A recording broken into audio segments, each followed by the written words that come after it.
ગઈકાલે ચકલી દિવસ હતો। આખા વિશ્વ ચકલી દિવસ તરીકે ગઈકાલનો દિવસ ઉજવાય છે। પણ એ નિમિત્તે આજે સેવા એ સંપત્તિ ફાઉન્ડેશન દ્વારા અજયભાઈ લોરિયા અવારનવાર આવા કાર્યક્રમો કરતા હોય છે અને સાથે સાથે ભારતીય જનતા પાર્ટીના યુવા મોરચા દ્વારા આજનો આ કાર્યક્રમ સવારે 9 વાગ્યાથી 1 વાગ્યા સુધી રાખેલો છે। જ્યારે ભારતનો સ્વભાવ જ એક આધ્યાત્મિક છે કે સર્વે ભવંતુ સુખીના, એટલા માટે કે બધા જ જીવજંતુઓ પણ સુખી રહે એ પ્રકારે આજે ચકલી કે પ્રાણીઓ કે પશુઓ કોઈ પાણીની તરસ વગર ઉનાળામાં તકલીફ ન પડે એટલા માટે એક ચકલી અને પક્ષીઓ માટે થઈ અને કુંડાના વિતરણ નિઃશુલ્ક રીતે આજે રાખેલું છે। તો આપણે વધુમાં વધુ લોકો આ કુંડાનો ઉપયોગ કરે। વધુ લોકો આજે સવારથી લાઈન લાગી છે, બધા જ કુંડા લઈ જાય છે।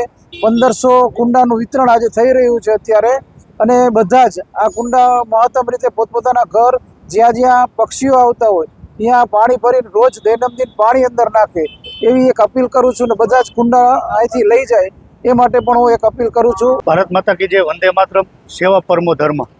જ્યારે ગઈકાલે 40 દિવસ હતો ત્યારે આજરોજ સુપરમાર્કેટ સેવાયત સંપત્તિ ફાઉન્ડેશન અને અમારું જિલ્લા ભાજપ પરિવાર, અમારા જે કાર્યકર્તાઓ છે બધા મળીને આજે 1500 કુંડાનું વિતરણ કરવામાં આવ્યું છે। ભર ઉનાળે આવી ગરમીમાં પશુ પંખીઓને પાણી પીવાનું મળી રહે એટલા માટે આજે મોરબીની પ્રજાને સંદેશ છે કે કુંડાઓ લઈ જાય અને આપના ઘરના આંગણે રાખો અને પશુ પક્ષીઓની થાય એટલી સેવા કરો।